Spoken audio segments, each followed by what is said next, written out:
Reburujados, un momento para el diálogo, la reflexión, la información y el humor. Te damos la bienvenida a este espacio. ¡Comenzamos!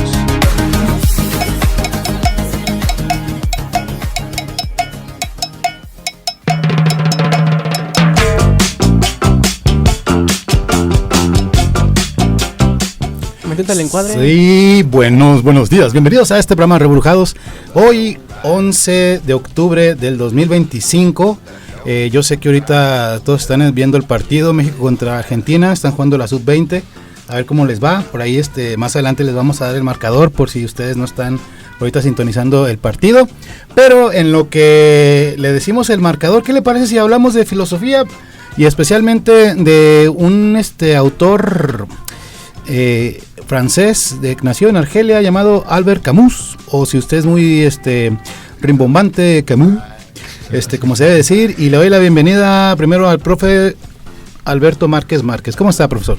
Muy bien, excelente, siempre es un gustazo verlos aquí, a Dani, a Abraham, José, aquí Adolfo, que se incorpora también, nuestro amigo que ya se está incorporando. Después de unas merecidas vacaciones. En Dubái, sí. Y luego después no sé en dónde más. Se ve más moreno, ¿no? Yo lo veo sí, ligeramente. Se ve moreno. Ligeramente. Y pues siempre es un gusto compartir un diálogo con ustedes y saludos al maestro Mario Márquez y Geraldine Zamarrón.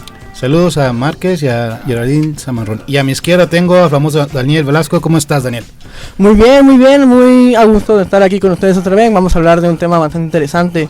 Pues siempre es un gusto estar aquí. Ya tengo rato aquí con ustedes y pues espero yo seguir durante mucho tiempo. Mientras no nos corran, no nos hablen de rectoría, mientras en la radio no nos diga algo, aquí estamos.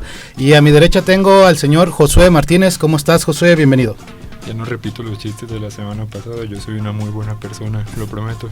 Mi nombre es Alex Delarge y soy un bueno. Sí, es que tiene voz de psicópata, pero es buena persona. Tiene el tonito psicópata y aquí Adolfo incorporándose. Bienvenido, Adolfo, ¿cómo estás? Hola, Abraham, muy buenas tardes a todo el auditorio, muy contento de estar de regreso con ustedes. Bien, gracias, Adolfo, después de tus merecidas vacaciones en Dubái. Te ves más moreno, te ves más llenito. Sí, porque salió caro, ¿verdad? Sí, pues sí. Porque mira, Adolfo tiene esposa, 5 hijos. No, hombre, Adolfo. Le digo que parece mormón, parece Adolfo Smith. Tiene sí, es bien chambeador, tiene muchos hijos, es monógamo. ¿Qué más quieres? No, te traigo tema con los menonitas de Bacalar. Interesante historia menonita, Ahorita no la cuentas. Mientras Adolfo se acerca aquí, ¿qué tal si empiezo a hacer la punta del iceberg y les platico un poco acerca de este autor, que es un filósofo, novelista, ensayista francés, nacido en Argelia, vinculado al existencialismo y al absurdismo? Ahorita le platicamos qué es esto. Aunque él mismo se decía, no, yo no soy existencialista, porque no le gustaba que le catalogaran como tal. De hecho, tuvo una pelea con Jean-Paul Sartre, que él sí era existencialista, él sí se asumió como tal, pero no, bueno, después le platicamos por qué se peleaban. Bueno, les platico de su obra. Su obra está compuesta primero de ensayos filosóficos como El mito de Sísifo, que más adelante vamos a hablar de él, de 1942, que es un ensayo fundamental donde formula su filosofía del absurdo. Ahorita le decimos qué es. Y otro ensayo que hizo fue El hombre rebelde. Ese está bien interesante, ese más también lo vamos a comentar, que es una reflexión sobre la rebelión, la libertad y los límites de la acción humana. También tiene el ensayo El verano, que es un conjunto de ensayos donde celebra la vida, la naturaleza y la claridad mediterránea. Y también hizo novelas porque fue como medio polifacético, fue periodista, fue ensayista, fue filósofo, fue amante, fue futbolista, bailaba, le gustaba bailar y te les platicamos por qué. Y de entre las novelas que realizó está El extranjero de 1942, que es una novela emblemática del absurdo. Su protagonista es Merciault, y que vive sin ilusiones como muchos de nosotros. La peste de 1947, que es una alegoría sobre la solidaridad humana frente al mar y la opresión. La caída de 1956, que es un monólogo confesional sobre la culpa, el juicio y la hipocresía moral. Y en el año 1957 escribe Exilio y el Reino, que son relatos breves que profundizan en el que él profundiza en el aislamiento y la búsqueda de sentido. También destaca sus obras de teatro Calígula, El malentendido y Los justos, y su última obra que fue publicada después de su muerte, su trágica muerte en un accidente, fue publicada en 1994, que es El primer hombre, que es una novela autobiográfica donde habla sobre su maestro. Vamos a hablar de esto porque él tenía un cariño muy importante por su maestro. Era como así, como Daniel y Alberto, Sí. así, que lo ve con cariño y dice, ay, mi maestro, cómo lo quiero. Es el mejor maestro del mundo, así, algo así. No sé. Ahora sí, les abro la mesa, compañeros. ¿Quién gusta empezar? Yo estoy un poco frío hoy. No, está bien, está bien, está bien. Yo lo quiero mucho, profe. Sí. Bueno, para hablar de Camus necesitamos entrar en contexto con muchas categorías, ¿verdad? Filosóficas y su biografía, ¿verdad? Para empezar, se considera como un filósofo francés, obviamente nacido en Argelia, Sí. pero con mucha tendencia porque prácticamente Argelia en aquellos tiempos se podría decir que era parte de un territorio de Francia, ¿no? Eran colonos. Por así llamarle, colones. Entonces sí tiene una carga bastante fuerte del pensamiento francés en estos siglos, 1900 y cacho, ¿verdad? Antes de la Primera Guerra Mundial, el nacimiento de la URSS, etcétera, etcétera. Y bueno, Albert Camus, tengo entendido que tiene y retoma el pensamiento filosófico de Schopenhauer también un poco. Obviamente también algo parecido a lo que es Nietzsche del existencialismo. Entonces necesitamos también considerar qué es el existencialismo para nuestros radioescuchas, ¿no? Y fíjate que a diferencia de Nietzsche, como le quieran decir, él creía que falta de sentido en el mundo no tiene por qué caer en el nihilismo. Ahorita les explicamos en qué consiste el nihilismo. Y Albert Camus tenía como una visión un poquito más optimista del problema del sinsentido de la vida. Y ahorita les decimos por cómo está. Bueno, no sé si me estoy adelantando, pero no considero que a lo que yo recuerdo, Camus, sí, como quieras, fuera tan optimista. Según yo recuerdo, lo primero que nos dice el maestro es de que en filosofía, hablo de preparatoria, evidentemente. Sí.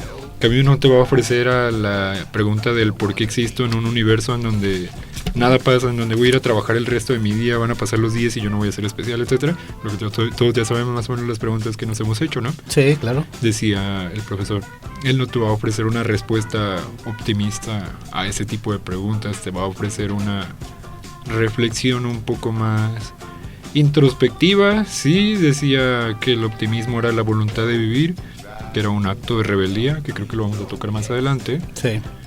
Pero en sí no era ni optimista, pero tampoco era pesimista. Quiero creer que era como que el mundo existe y tus actos son los que van a definir no al mundo, sino a tu existencia, y tu existencia es la que va a definir al mundo. Si mal no recuerdo, era como yo lo había aprendido en su momento. Sí, yo lo considero más optimista porque ante el absurdo de la vida, porque bueno, ¿qué es el absurdo?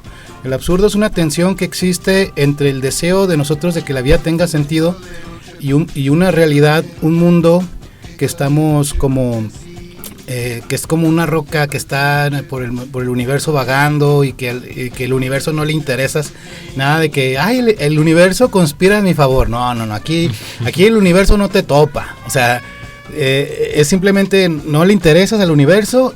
Y ante el universo ni te voltea a ver, o sea, tienes tú que ir describiendo cómo vas a vivir ante esa falta de sentido. Y para mí me parece más optimista el decir, bueno, entonces yo ante esto lo que hago es busco hacer conciencia para tener libertad, que es base de la filosofía de Camus. De Camus, sí, la libertad. Sí, Albo, vente para acá. Algo de lo que no hemos hablado es sobre que Albert Camus, durante su pensamiento filosófico, está muy enfocado también en lo de la Segunda Guerra Mundial, que fue, según uno que otro libro que encontré, sí, que decía que su pensamiento filosófico estaba también muy enfocado sobre lo que estuvo viviendo durante la Segunda Guerra Mundial.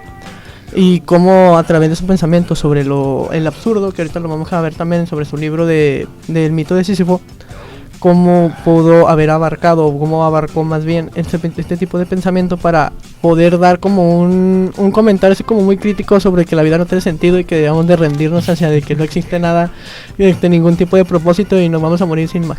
Hasta que llega el plot twist y te das cuenta de que... Bueno, ya hablaremos más adelante de Sísifo. Vamos a hablar de una vez, porque todo lo dejamos para adelante, ¿no? Ya me parece. No, más adelante lo Lo estamos dejando. Sí, no, más adelante, como en la segunda hora. Fíjate, aquí De una vez. De otra semana. Disculpen que los interrumpa, mandan una pregunta muy interesante. A ver, dile, échala. El amigo Mario Márquez. De una vez, maestro y aquí, directo al pecho, aquí. Que se sienta, dile. Dice, ¿qué tan vigente está e influye ese apropiamiento que hace Camus del mito de Sísifo con la problemática actual reflejada en la ansia y la depresión? Y hace un comentario. Jean-Paul Sartre se le considera como el padre del existencialismo, que precisa que la vida no tiene sentido en sí misma, sino que cada ser humano construye su propio sentido. Bueno, no la podemos contestar ahorita si gustan, pero mientras lo vamos para más lo adelante. vamos dialogando, ¿verdad? Sí, lo dejamos para más adelante. Todo. Sí, ¿cómo hacerle para darle sabor a esto? Bueno, es ir nosotros construyendo como una especie de resistencia que Camus lo decía como rebelarse, pero es un rebelarse buscando la libertad, buscando la justicia y la dignidad humana. No es un rebelarse por rebelarse. A diferencia de sus contemporáneos que estaban un poco más buscando una revolución, lo que buscaba Camus era ser una respuesta ante los problemas cotidianos de la vida. O sea, ok, no tiene sentido la vida, pero ¿qué? O sea, ¿qué sigue? Ponernos, deprimirnos, suicidarnos. O sea, realmente, ¿cómo respondemos a que la vida no tiene sentido? No sé, José. Camus nos ofrece la respuesta creo que en sí la revolución es un acto de rebeldía, podríamos llamarlo como tal. Cada filósofo que pudo ser compañero o no de Camus en algún punto de su vida, sí, que pudo haber coincidido con él o no, pudo haber escribido sobre primordial la revolución y demás, y más del Camus, que vivió precisamente en una colonia. No es como que él viviera en Inglaterra, como que viviera en Francia, sino él es originario de una colonia, entonces también el pensamiento revolucionario tuvo que haber estado en su mente en algún punto. No quiero decir que al momento de escribir a Sísifo o demás, pero lo está. ¿Cuál es el acto revolucionario de Camus? La rebeldía. Quiero creer, y bueno, aquí traigo unos escritos que más adelante. No, de una vez, ya. ¿De una vez?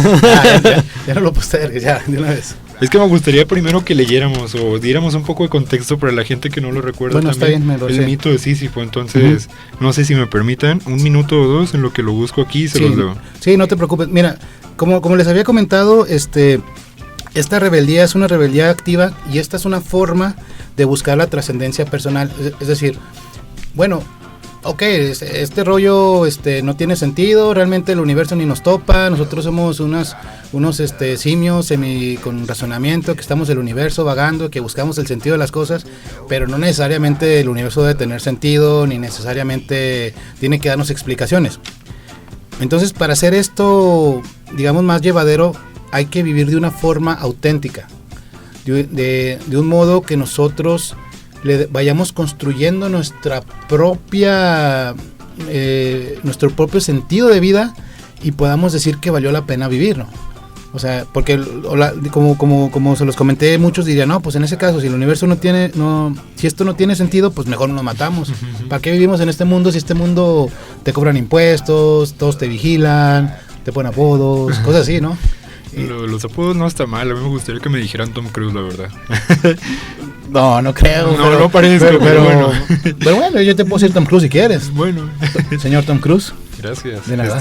Procederé, encontré un resumen, sí, así como rápido, me gustaría dar contexto porque la mayoría de nuestros escuchas, tengo entendido, son letrados, pero habrá uno que otro iletrado. Saludos a mi hermano. Que no podrá conocer o no identificará todavía quién es la figura de Sísifo en la filosofía de Camus. Entonces denme un minuto y les voy a leer este resumen que se encuentra en la página filosofiaenlared.com. Sí.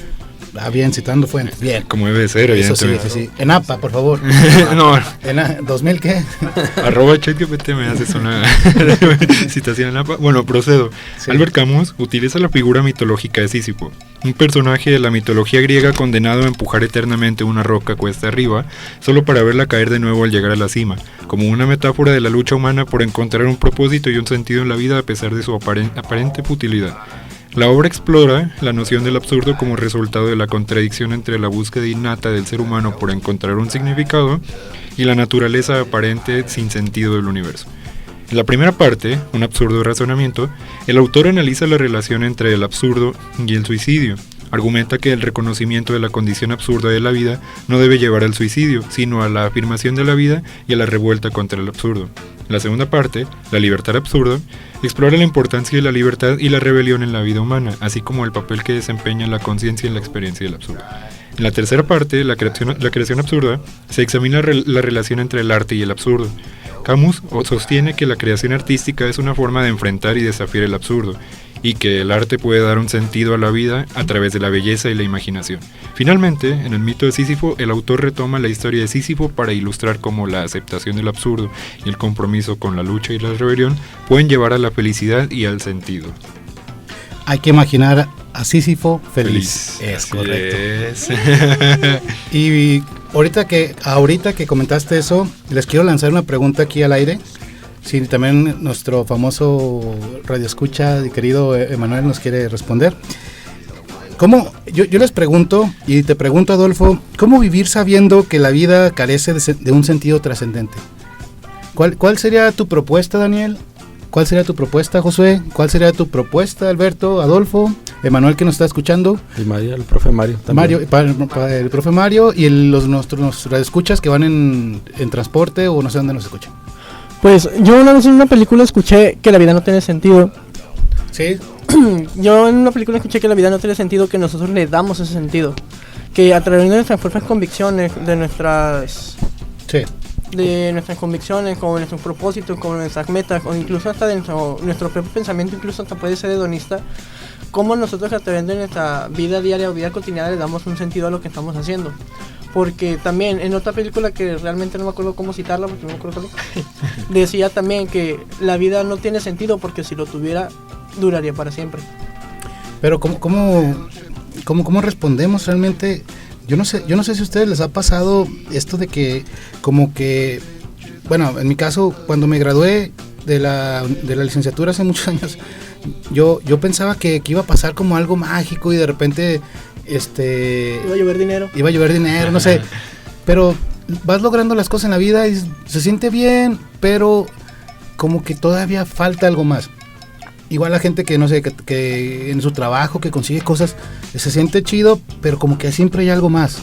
O sea, como que te preguntas, bueno, y la vida consiste nomás en ganar cosas, la vida solo consigue en ganar títulos, la vida solo consiste en tener negocios, en ir de viaje, en broncearte, en verte bien, en marcarte el reloj, en parecerte a ¿cómo se llama? El de Matrix, con Rivas.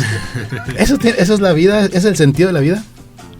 Creo que hay una belleza y algo horripilante en tus palabras. Gracias. Pero depende de quién le preguntes. O sea, por ejemplo, no sé, me imagino el caso. Este caso para los intelectuales no va a ser algo muy grato de escuchar, puede ser, pero es un caso muy real y muy verdadero. Lo que viene a ser el fútbol, tuvimos a dos grandes futbolistas últimamente, los últimos 10 años, Messi y Cristiano Ronaldo, ¿no? Sí. ¿Por qué no todos los futbolistas de la historia pudieron ser como ellos? Han habido, y déjenme decirlo, mejores futbolistas que ellos, definitivamente, y mejores mentes en el fútbol. Pero ¿por qué ninguno de ellos fue mejor? Porque el sentido de su vida, en este caso de su carrera, el fútbol, además de que ganaron billones de dólares y euros, es que competían día a día. De hecho, Cristiano Ronaldo lo cita.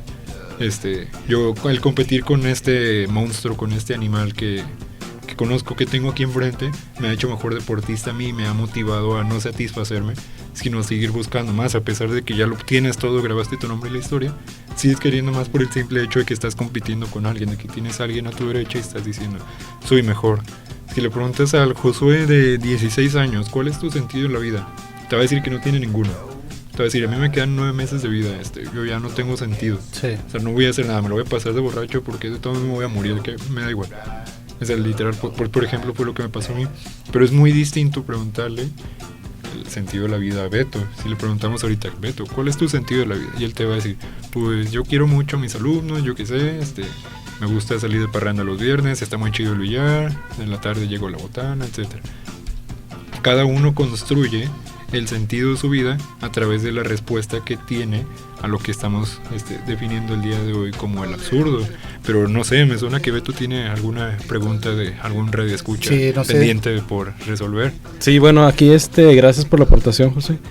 Sí, aquí hay varias preguntas, pero fíjense, en esta intervención quisiera comentar varias cosas. Primero, desde Albert Camus estamos hablando que es su perspectiva, ¿verdad? Tampoco no debemos generalizar y absolutizar, ¿verdad? Albert Camus mencionaba que, bueno, el ser humano quiere ser feliz, ¿verdad?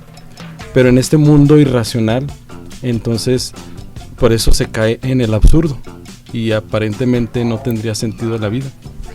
Pero a partir de que lo concientiza y lo acepta, ahí está redefiniendo lo que quiere ser, ¿verdad? Correcto. Entonces, ese es para Albert Camus. Y aquí el maestro Mario Márquez, un excelente amigo y profesor, dice: Friedrich Nietzsche se le considera como el padre del nihilismo. Al rato vamos a mencionar qué es eso. No, de una vez, ya estuvo, de una vez. Sí, bueno, el nihilismo lo retoma Nietzsche mencionando sobre la pérdida de los valores, ¿verdad? Sí, claro. En pocas palabras, modernos, en el idealismo alemán y el contexto que se vivía en ese entonces. En contra de la modernidad, como de las cosas más absolutas, ¿no? Exactamente. Uh-huh. Y mencionaba que sostiene que la vida es un accidente existencial y no tiene sentido alguno. El sentido es un deseo utópico, es lo que se define como absurdo. Ahora bien, una pregunta: ¿el cuestionamiento de Camus es sociopolítico por la experiencia que ha vivido y detona su pensamiento crítico? ¿O si es una propuesta filosófica en cuanto a lo ontológico? Bueno, ahorita lo vamos a ¿qué es ontológica? No, de una responder. Vez. Ontológico es del ser en cuanto al ser. Exactamente, sí, su raíz etimológica, como bien dice, ¿verdad? Y dice: cuando la persona concientiza y analiza sobre el sentido de la vida, está construyendo ese sentido, lo que se definirá posteriormente como realismo ontológico, es más o menos lo que está mencionando. Saber quién se es, lo que se puede hacer y lo que quiere ser, filosóficamente es una de las aproximaciones con menos resistencia de los distintos planteamientos filosóficos. El hacer no es el sentido del ser. ¿Alguna respuesta que le quiera dar? Bueno, como comentábamos al principio, precisamente esta parte del mito de Sísifo que ya nos empezó a ahondar Josué, y ahorita lo vamos a todavía más y ahondar y más. Ya, maestro, deje de evadir las respuestas. Día de la posposición. Sí, precisamente llega un momento en que es un arte. está la aceptación, ¿no? Del mito del Sísifo, o sea, es decir, la roca, la elevada, pues no tiene sentido, por así llamarlo.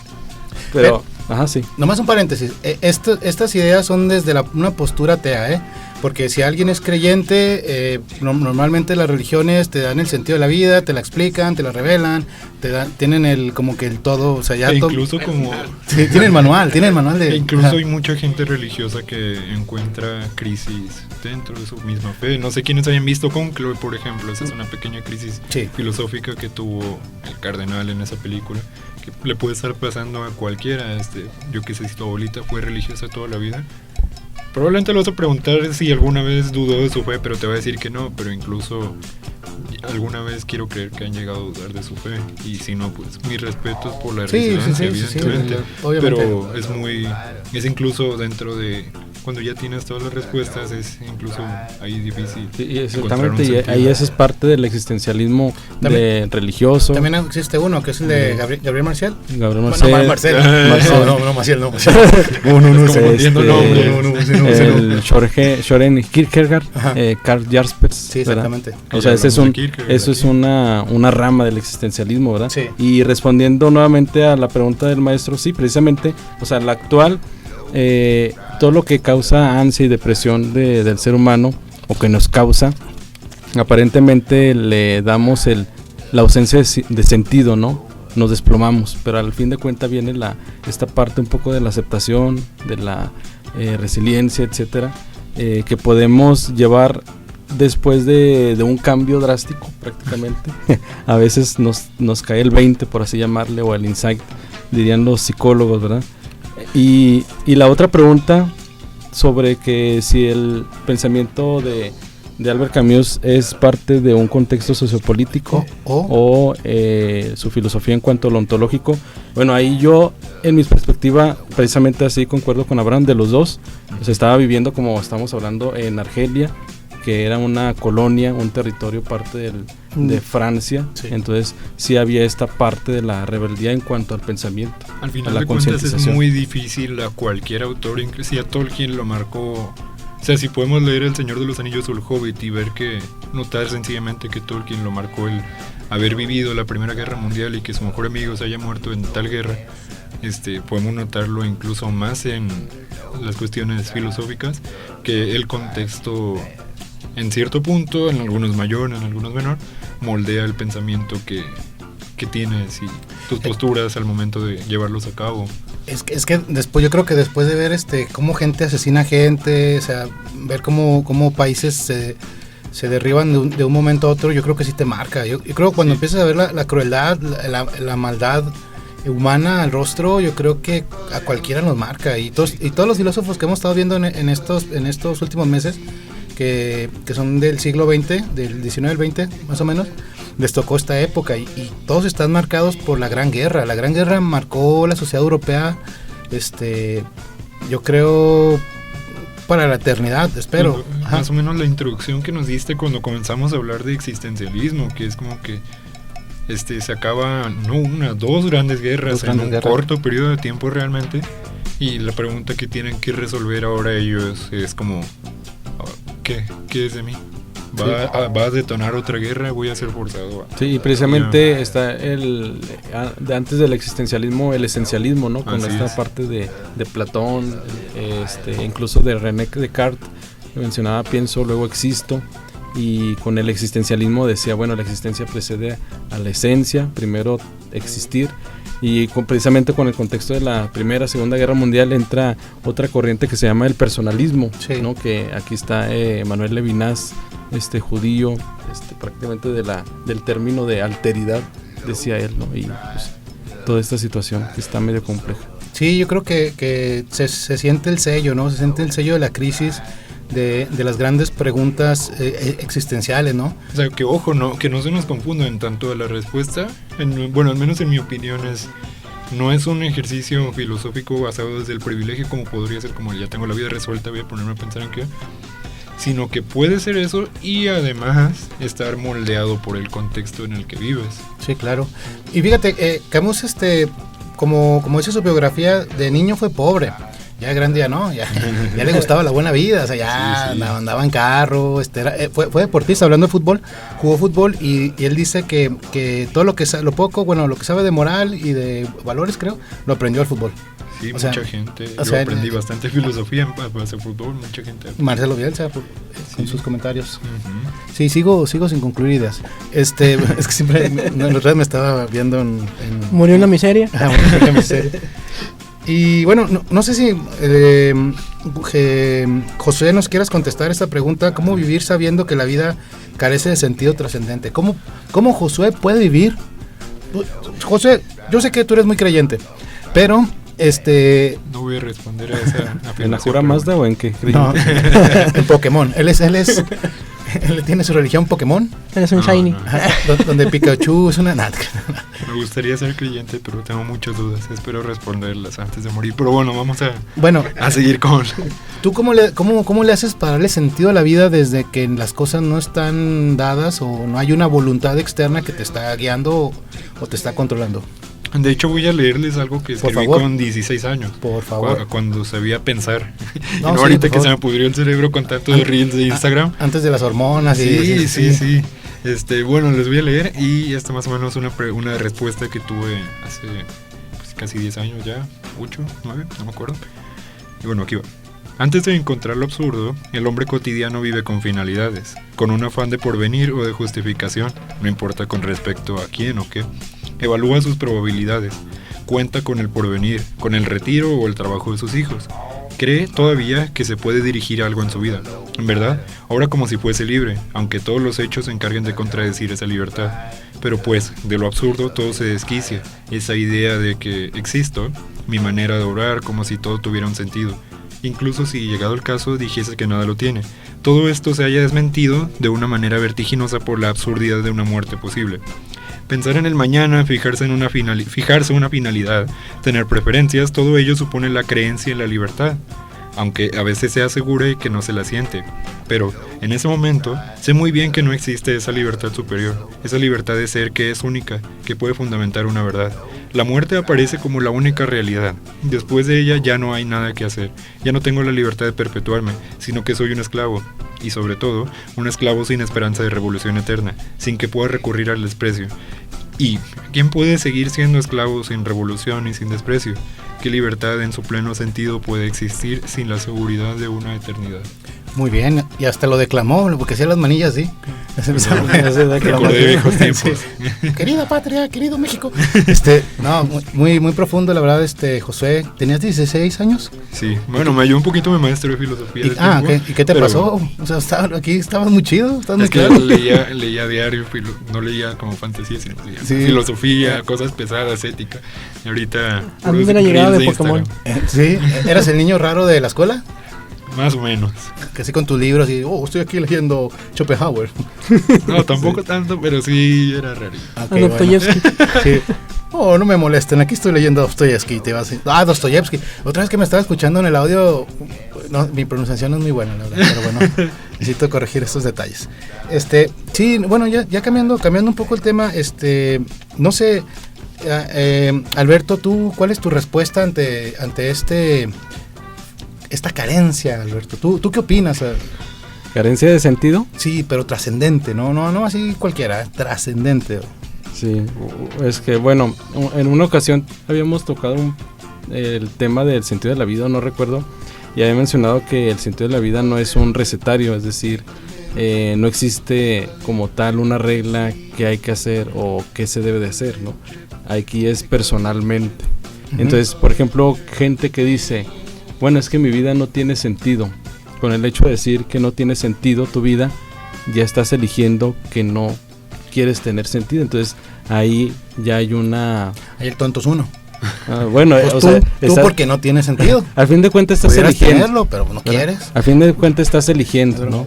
Sí. Entonces, igualmente el sentido de la vida, o sea, estás eligiendo qué realizar. Entonces, sí puede sonar como un juego de palabras ahí, pero sí cada una de las personas le damos un sentido, es decir, desde generalidades hasta particularidades. Por ejemplo, no sé si Dani pues es que él es estudiante, tiene su sentido y una meta a seguir muy peculiar a otro estudiante que es José, ¿no? Entonces, pero no es un sentido muy corto ese, o sea, que sea estudiante sí tiene sentido, pero no es muy corto porque lo va a lograr en 2-3 años y luego... Bueno, sí, es por eso estoy hablando de que existen generalidades, particularidades, que todo va de la mano prácticamente. O sea, nuestra vida académica, profesional, social, familiar, incluso, pues sí, o sea, todo va encaminado. Y fíjate que bueno que tocas esto porque Alberto Camus, Albert Camus, para él era muy importante la educación, porque él decía que solo con la educación lograríamos ser libres. O sea, que la verdadera rebelión de nosotros es la rebelión de las conciencias. Como Adolfo sostiene, hay que encender las conciencias. Salud. Perdón. Y en esto, y es un reto, ¿no? Porque se necesita como poder preparar. Tenemos invitado sorpresa. Claro, tenemos un invitado sorpresa. Muy bien, pero ahorita lo presentamos. Sí, gracias por ignorarme. Estamos en radio, mi estimado. Pásale, bienvenido. Aquí tenemos un invitado sorpresa. Ahorita, más adelante lo anunciamos. Terminando la idea,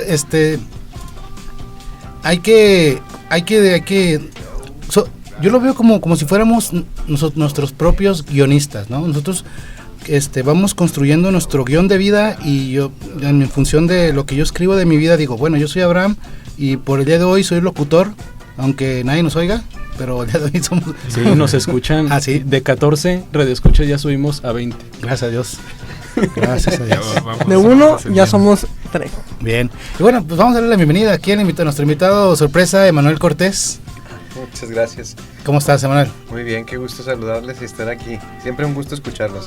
Emanuel también es aquí invitado seguido de Radio Universidad. Te escuchamos con Maco, ¿no? Moca. Moca. Sí. Con Chirilo. Ayer sí estuvimos con Chirilo hablando sobre los eventos astronómicos y la agenda astronómica que tenemos como Sociedad Astronómica de la Laguna. Pues ¿qué te parece si nos disculpe la pausa, pero vamos a una pausa. Yo sé que está el Partido de México, si lo está viendo, ahorita le hicimos el marcador. Pero ¿qué te parece si nos comentas un poco de esto, Emanuel? Claro que sí. Sí, pues tenemos varios eventos. Ahorita precisamente venimos de ver el Astrocinema. Ajá. Es una función relacionada con la astronomía y las ciencias en el Museo Regional de la Laguna, en el auditorio. Estamos ahí todos los sábados de 4 a 6 y hoy vimos la película del gran matemático Ramanujan, indio. Muy bueno. Sí, es buenísimo y pues son de esas películas que a veces no son muy comerciales, pero vale mucho la pena verlas por las implicaciones. Un matemático que realmente influyó mucho en la ciencia y que a través de él se desarrollaron algoritmos que incluso fueron necesarios para explicar la teoría de los agujeros negros. Imagínate. Que él los veía en sueños. Sí. ¿Nos puedes platicar un poco eso? Porque eso me parece muy interesante. Sí, de hecho, él decía que la inspiración le llegaba a través de su deidad, una deidad familiar. Sí. Y él, obviamente, con sus sistemas de creencias de la India, él decía que le hablaban estas deidades durante el sueño y al despertar escribía, como por inspiración divina, escribía todas las formulaciones matemáticas. Él hizo contribuciones en las particiones de números y en series infinitas de números. Entonces, a lo mejor no nos suena muy familiar, pero sí tienen que saber que el desarrollo de estas teorías y de estas series influyeron mucho en el desarrollo de otras matemáticas más avanzadas que, pues, cambiaron la historia del desarrollo de esas teorías a partir del siglo XX. Él desafortunadamente murió de tuberculosis a los 32 años, en 1920, recién terminada la Primera Guerra Mundial, y quién sabe, como con tantos otros filósofos, escritores, científicos, quién sabe si hubiera vivido hasta los 70, 80 años, qué tanto no hubiera contribuido. Yo tengo la teoría de conspiración. Déjame enciendo el foco de conspiración. El gorrito de aluminio. De aluminio. Yo creo, fíjate, escúchame, es una teoría, no, esto no es ciencia, no es filosofía. Son conjeturas. Son conjeturas, es válido. son falacias. Yo pienso que se los llevan a un laboratorio secreto junto con Juan Gabriel y Michael Jackson. Porque si te fijas, todos los grandes mentes mueren jóvenes. Sí. O sea, realmente se los llevan a un laboratorio secreto para hacer cosas secretas, ¿no? Sí, Vygotsky, se me está ahorita ocurriendo también el gran Vygotsky. Que era guapísimo Vygotsky. Sí. No me había puesto a pensar en eso. No, pero era guapísimo, el desgraciado. ¿Nunca han visto la foto de Vygotsky? Era guapísimo. Como Camus también, o sea, pues hay que decirlo, pues no se me cae el profe Beto. Mi poca heterosexualidad, no se me abolla, pues qué. No, es en serio, era de joder, Yo tengo una pregunta, perdón por interrumpir. A nuestro invitado, evidentemente. Cuando eras niño, quizá a día de hoy tienes más respuestas que preguntas, quiero creer, pero cuando eras niño, adolescente, salías en la noche y todavía no estaba tan contaminada la ciudad como hoy en día. Volteabas a ver al cielo y veías tantas estrellas. Sí. ¿No pensabas qué chiquito soy? Sí, de hecho todo lo que está ocurriendo ahí arriba, están muriendo soles, están implosionando estrellas o explosionando, no sé, no soy muy científico, interestelar, hasta ahí. Están falleciendo estrellas, hay cientos de cometas pasando en estos momentos a cientos de miles de kilómetros de nosotros y yo soy estoy más chiquito que en relación a mí un grano de arena, por ejemplo. ¿Nunca pensaste qué absurdo es esto? O sea, ¿por qué estoy vivo? Sí. Todo lo que pasa asombroso y bello ahí arriba, ¿por qué estoy vivo?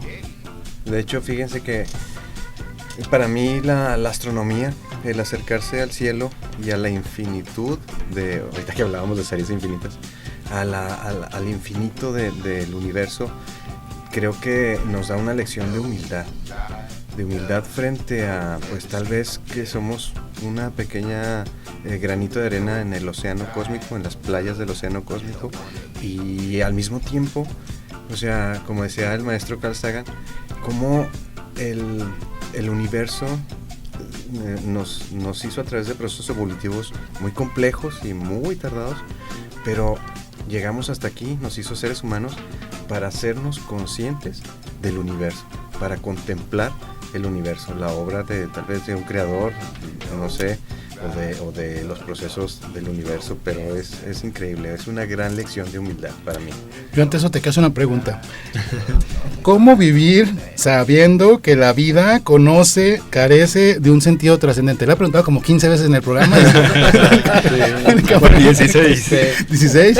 Si nos quieres contestar, por favor. Si antes nos de que nos comparta nuestro buen amigo Emanuel, el contexto es de que, bueno, como ya lo estamos hablando, Albert Camus mencionaba sobre el sentido de la vida, bueno, es su perspectiva, y comenta que es absurdo, el ser humano siempre busca la felicidad, pero en un mundo irracional parece que no tuviera, ¿verdad? Entonces esta parte del absurdo también lo hace concientizar y sale adelante como una forma de aceptación, ¿no? Entonces el sentido de la vida, como por ejemplo tú mencionaste, esta parte del matemático y el amor por las estrellas, porque a mí también me encanta la astronomía. Carl Sagan, somos fan de Carl Sagan. Es parte del sentido que le estamos dando a nuestras vidas, ¿no? Particularmente en cuanto a ese amor, que es lo que nosotros queremos, incluso también un amor ágape, dirían los griegos, ¿no? Sí, de hecho, Alberto tiene en lugar de Cosmopolitan, así de revistas para mujeres, tengo tiene la serie de Carl Sagan. Saca de Carl Sagan y ay, se emociona, dice, uy, los astros, se empieza. Se enciende. Uy, el cometa. Pues sí, maestro, es más o menos lo que estábamos mencionando ahorita, que lo que comentaba Camus, como le quieran comentar de nuevo, era que cuando pensamos que nada tiene sentido en la vida, que vemos, yo que sé, que la sociedad está muy triste y demás, nuestro acto de rebeldía no es encogernos de hombros y decir, voy a suicidarme o voy a acostarme todo el día en la deprimirme. Cama. Sí, voy a deprimirme. Pues porque al final de cuentas nada tiene sentido, yo no voy a cambiar nada, etcétera, etcétera. Pero por ejemplo, fue un acto de rebeldía de usted. Y como hablábamos hace rato, el acto de rebeldía de Sísifo es empujar la piedra todos los días, a pesar de saber que el día siguiente no va a estar. Que fue un castigo, pero bueno. Sí, pero se está rebelando, porque al final de cuentas quiero creer que lo que los dioses buscaban era que perdiera la mente, que él dijera no puedo más, perdónenme, etcétera, etcétera. Dijo él. Y él dijo, yo soy un rebelde, yo soy un muy fuerte persona. Sí. Voy a empujar esa piedra todos los días solo para no darles el gusto. Eso es lo que definimos de Sísifo como su acto de rebeldía. Decimos de Sísifo como la figura más prominente dentro de la obra de Camus, evidentemente. Sí. Hay más, pero lo que mejor resume el pensamiento de este gran filósofo es Sísifo, la rebeldía, la libertad, y que nos condena a todos. Por ejemplo, ¿qué te condena a ti, Daniel? Él te empuja a ti a que me digas, me levanto todos los días por esto. O te entregaste al absurdo y falleciste en el gran agujero de Kierkegaard. Estoy muerto por dentro. Estoy bien deprimido, la verdad. No es una canción esa. Daniel con 160 tareas pendientes ahorita. Yo con 6 proyectos, 30 materias sin terminar. Ya fui. Sí, todos tenemos una forma distinta de ver la vida, y es lo que el bueno de Albert nos mencionaba. Fíjate que hasta eso, viendo, te ha tenido como un comentario así, a lo mejor un poco teniendo en cuenta lo que estamos haciendo. Yo siento que el sentido de la vida está un poco más en la complicidad que tenemos nosotros como seres humanos. O sea, estas problemáticas o estos discernimientos que tenemos que igual en nuestro día a día o directamente con todo lo que hacemos, es más bien el sentido que le damos a todo lo que hacemos. Por ejemplo, citando algo que ya hemos dicho como en los últimos 3 sí, es una serie, la serie podcast pasado, que si no lo han visto, pues los invito a escucharlos en Spotify. Sobre lo del universo 66, que pues ya no voy a hablar sobre qué es, porque ya hemos hablado mucho de eso. Ya están hartos de ese rollo. Y de hecho es el universo 25, compadre. Así se llama. Ya nos corrigieron. Sí. Es que ya estaba escuchando nuestros programas y he podido corregir algunos datos que hemos dado. ¿Es el 25? Sí, creo que es el 25. Bueno, el universo 25. Editorial como el periódico. Sí, hicieron ratas. Sí. Ya quería que fueran conejos. Y luego, sí, continúa, por favor. Bueno, hablando sobre el universo 66, yo siento que más bien todo lo que nos abarca a nosotros como seres humanos es directamente eso. O sea, la complicidad o la complejidad que tenemos nosotros sobre nuestras decisiones, con nuestro día a día, es lo que le da el sentido a nuestras vidas. Citando lo del universo 25, pues si tuviéramos todo lo que realmente quisiéramos, con todo lo que alguna vez necesitáramos, moriríamos de aburrimiento, de inanición, o como lo que pasó en el libro que vimos la clase pasada.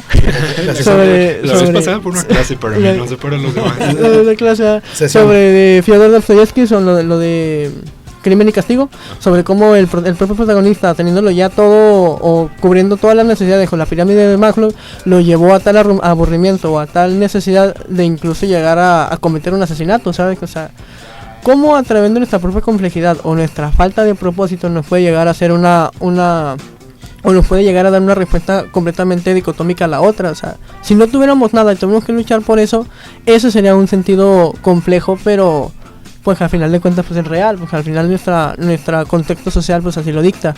Una persona que lo tuviera todo pues básicamente no tiene un propósito y terminará haciendo cosas, o se terminaría uniendo como a un pensamiento filosófico a lo mejor hedonista, o a lo mejor un poco más anarquista, impulsivo, y no lo llevaría como algo bueno atribuidamente. Sí. Sí, perfecto. Y precisamente cuando una persona, volviendo a lo mismo, ¿no? Que dice no tiene sentido la vida, ya está eligiendo no tenerlo. Entonces es una elección igual que el sentido de la vida. Entonces, y prácticamente esta parte del estrés, la preocupación que siempre tenemos, diría el buen Kierkegaard, la angustia, es precisamente, no es algo malo, sino es parte de la reivindicación de que existimos, de que podemos salir adelante, ¿no? Entonces sí hay que verlo como esta parte no tan negativa, no tan triste. Y si le repito la pregunta a Emanuel, ¿cómo vivir sabiendo que la vida carece de sentido trascendente? Por favor. Bueno, fíjense, es un punto de vista que, bueno, ¿cómo? Creo que la respuesta a esa pregunta es, en realidad hay que buscar el sentido existencial. Ya lo decía Friedrich Nietzsche, que quien tiene un porqué puede soportar casi cualquier cómo. Y también eso lo retomó el doctor Viktor Frankl en su obra La logoterapia, en su libro El hombre en busca de sentido. Realmente ellos el fundamento de su logoterapia es que el ser humano encuentre el sentido a su vida. Y si tú encuentras el sentido a tu vida, ya resolviste la mayor parte de tus problemas existenciales. En mi caso en particular, ¿cómo lidio con esa carencia de sentido existencial? Bueno, pues aprender y divulgar. Lo que aprendas no te lo quedes. Como estos programas son bien interesantes, yo invito mucho a la gente a que los vea, a que los escuche, porque... No, también nos pueden ver, porque ya que nos ya vean. estamos en YouTube, tenemos 3 cámaras aquí, está muy bien. También en Spotify. Sí, en Spotify. A que nos vean. Claro. Y eso es el sentido, ¿no? Aprender también desde tu experiencia y compartirlo con los demás. Y si nosotros a través de esto, o a través de lo que cada quien haga y estudie, puedes ayudar un poquito o inspirar un poquito a los demás, creo que eso ya es una contribución bastante grande y un sentido vital pues bastante grande. Muchas gracias, Adolfo. Yo sé que tú ya quieres participar. Déjame te hago la pregunta. Es la pregunta del programa. Déjame te la digo. ¿Cómo vivir sabiendo que la vida carece de un sentido trascendente? Y esa es la pregunta. Bueno, pues para mí yo creo que está en el hecho de aceptar la vida con un final, el saber que somos finitos y que no podemos estar aferrándonos a la conquista de lo inconquistable, vaya. Por más que queramos luchar en contra de este gobierno, en mi postura, ¿verdad? Que saben que soy completamente anarquista, aceptar que son sistemas que están preestablecidos sobre muchísimo tiempo, vaya, y que en lo que nosotros radica está en contribuir a tu entorno, a construir tu mundo con base en, tal vez, en la solidaridad, en la empatía y en el, como dice el maestro, en aprender un poco y transmitirlo a quien no tiene la oportunidad de saber. Pues sí, al fin y al cabo nos vamos a morir, todos nos vamos a morir, eso sí, seguro. El universo va a seguir siendo magnífico, las estrellas van a seguir brillando, los agujeros negros van a seguir en el cielo.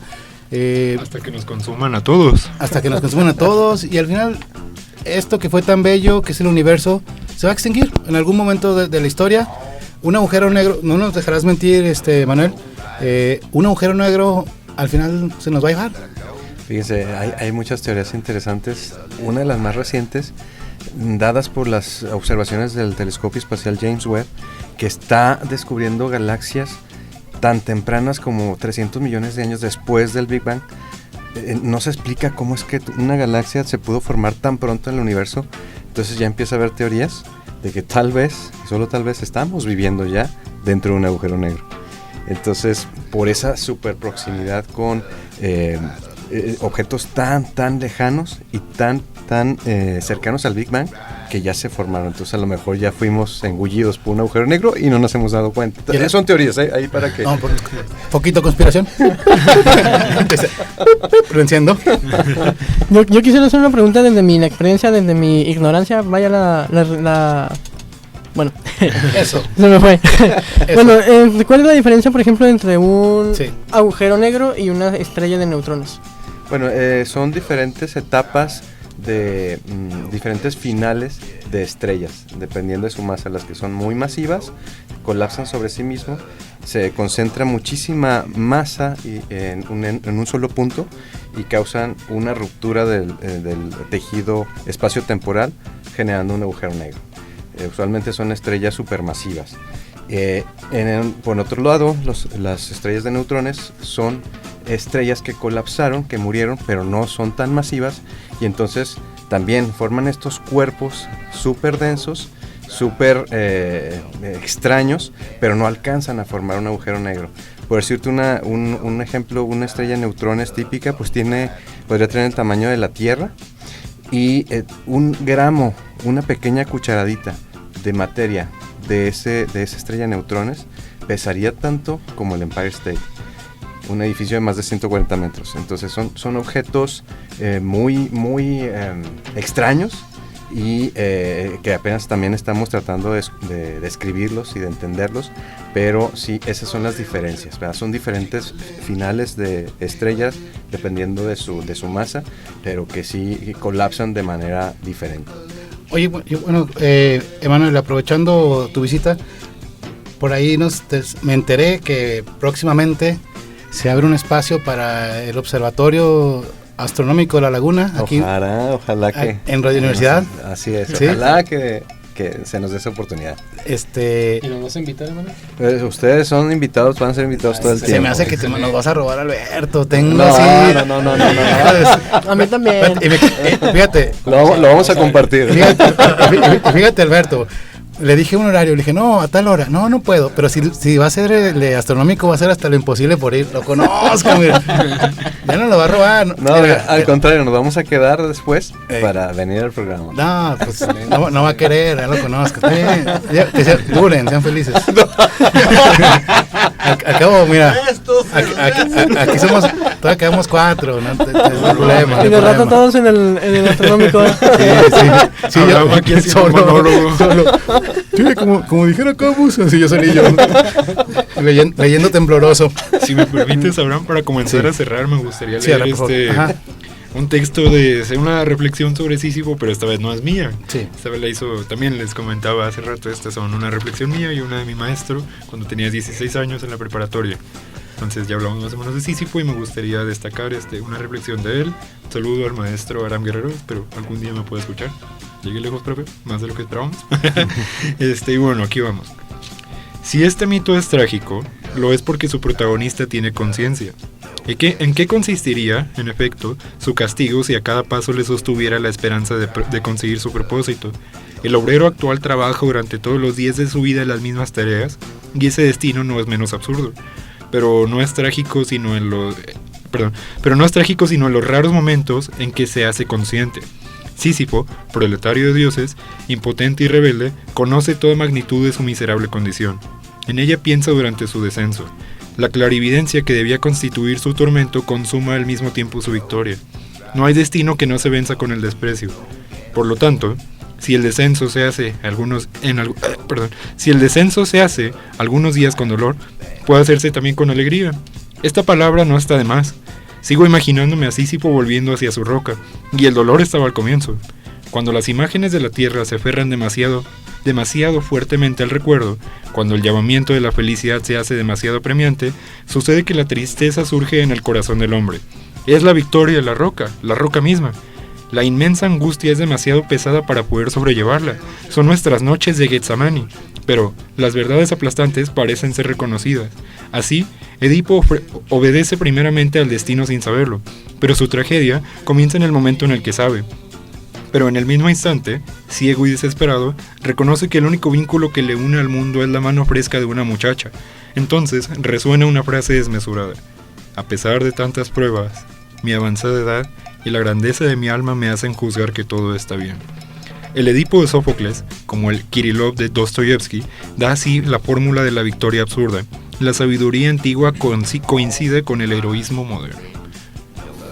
Muy bien, muchas gracias por compartirnos ese bello pensamiento. Fíjate que yo tengo una pregunta para nuestros radioescuchas. ¿Cómo vivir sabiendo que vas a sacarle sangre a esa pregunta? Tenía que quemarla. Sí, bueno, es que tengo que sacarle jugo a esa pregunta. Adolfo, yo sé que a ti te gusta mucho el mito de Sísifo.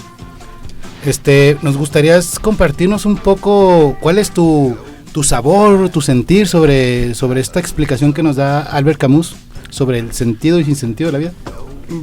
Sin duda la renuncia como tal a la condena, imaginándonos a Sísifo ser feliz, sin duda es apremiante, como decía aquí y apoyándome una vez más en el maestro, la condena a la que fue, vaya la redundancia, condenado Sísifo, y él con su obstinación tal vez de decir, bueno, si esto es lo que tengo que hacer, lo voy a hacer, y viendo caer la piedra con un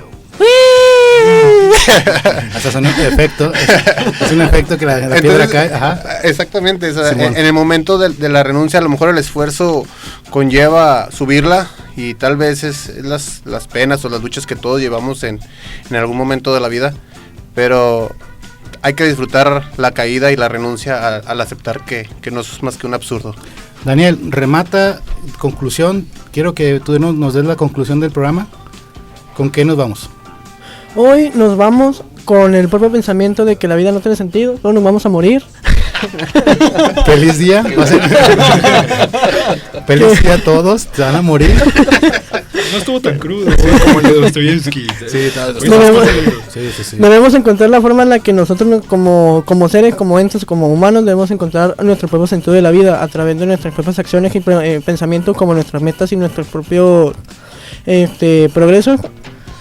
Debemos encontrar, por así decirlo, la forma en la que vivir no sea como un sacrificio. Debemos encontrar la forma en la que nuestra propia vida, nuestro propio sentido, sea una forma que podamos disfrutar aunque no tuviera sentido la vida. Emanuel, muchas gracias por habernos acompañado y te deseamos la mejor de las suertes para tus proyectos. Gracias. Próximamente aquí en la radio. Sí, ya con ansias te vemos. Gracias por la invitación. No nos redes, Alberto. Y no sé quién quiera rematar. Recuerden que esto fue Reborujados.